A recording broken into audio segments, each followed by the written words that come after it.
Good evening. My name is Monique Hooley, and I am currently a student at the University of New England, Master of Social Work. I previously worked and will be continuing to work with intellectually and physically disabled individuals, and today I will briefly discuss the Mental Health Act of 1959 and how it is still relevant today in our society.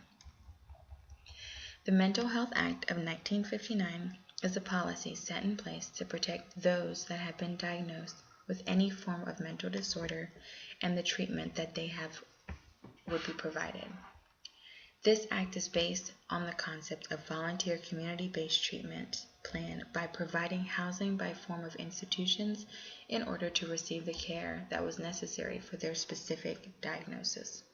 The Act of 1959 was implemented in order to repeal the Lunacy Act, the Mental Treatment Act, and the Mental Deficiency Act starting from 1912. The Act provided proper treatment and facilities for those individuals who volunteered to be admitted into the program. The Mental Health Act of 1959 also provided a more concrete definition of mental illness with the help of research and drugs leading up to this point. Not only did it define mental illness, but also pointed out that there are many forms of mental disorders. For example, intellectual disabilities or mental retardation is a term some individuals still use today, was different from someone suffering from schizophrenia or even a physical disability.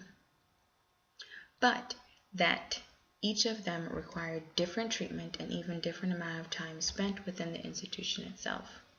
According to Ingrid Ferraris, in the History of Mental Illness, this act also removed the notion that someone diagnosed with mental illness was not caused by punishment from God of having a sinful nature or because of evil spirits, but that there were neurological and physical factors that allowed this disorder to develop in an individual.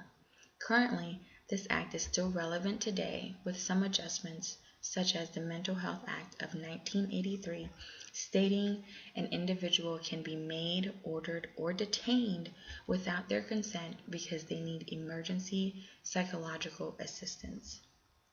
Many of these causes are due to lack of functional mental state that will allow them to volunteer or understand that help is needed. The individual that this may happen to may be experience a psychotic breakdown, reaction to medication, or just having a bad day, meaning hormonal or medication reactions are a bit off. The Act of 1959 was a pivotal point in mental health then, but even more so today because there are individuals that have and continue to suffer from mental disorders that are not being treated properly or are not in the proper situation to be assisted in the way they need. Today, anyone can be admitted for treatment if they or their guardian feels that their disorder is not under control.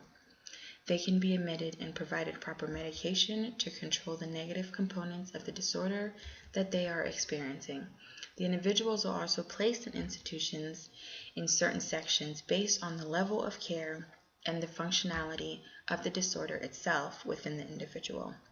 They are provided by day-to-day activities that will allow them to be productive in society and taught how to cope and treat their disorders so that they don't have to institutionalize outside of an emergency, if they choose.